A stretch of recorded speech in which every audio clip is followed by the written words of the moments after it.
1000, 2000, 3000, 5000, 7000, 10000।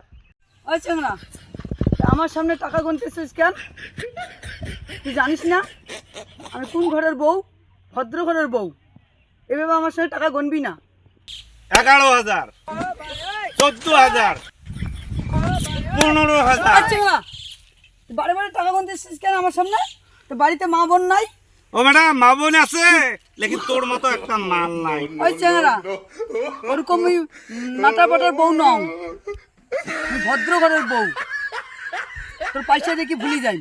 মোর স্বামী যদি শুনে না, তোর খবর খারাপ আছে। মুই তো তোর স্বামী কম নে। আর এই 50,000 টাকা পাইলে তুইও নিশ্চয় কবু না।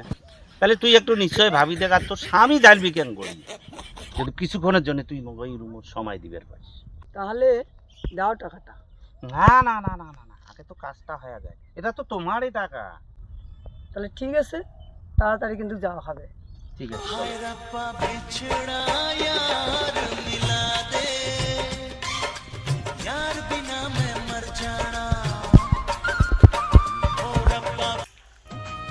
বিহা হচ্ছে নাই দেখো সরকার।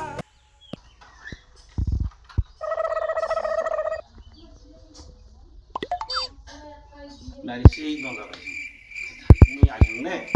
তাহলে টাকাটা দিয়ে যা। ওহো, ভুলে গেছিলাম।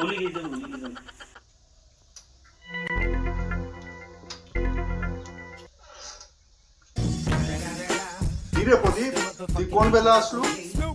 তোমরা কি না চিনেন? হ্যাঁ, মোক চেনে তো।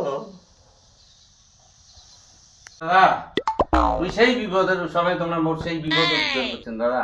আর ওই সময় যদি মোর পাশে কান দাঁড়ায় নাই দাদা, তোমরা যদি না হলে না, মোর ওই বোনের বিয়ে হলে ওই 50,000 টাকা যদি না পানো তাহলে মোর বোনের বিয়ে দিতে পারবো না। তো ওইটা টাকাটাই দিবার জন্য আমি তোমার কাছে আসছি। আরে পাগল, মানসি তো মানসিরই উপকার করে। ওই সময় টাকাটা নিয়ে তোর যে উপকার হয়েছে তা তো ভালোই হয়েছে। খুব ভালো হয়েছে দাদা। তাহলে আমি আইসি দাদা। হ্যাঁ, হ্যাঁ, আমি আইসি। হ্যাঁ।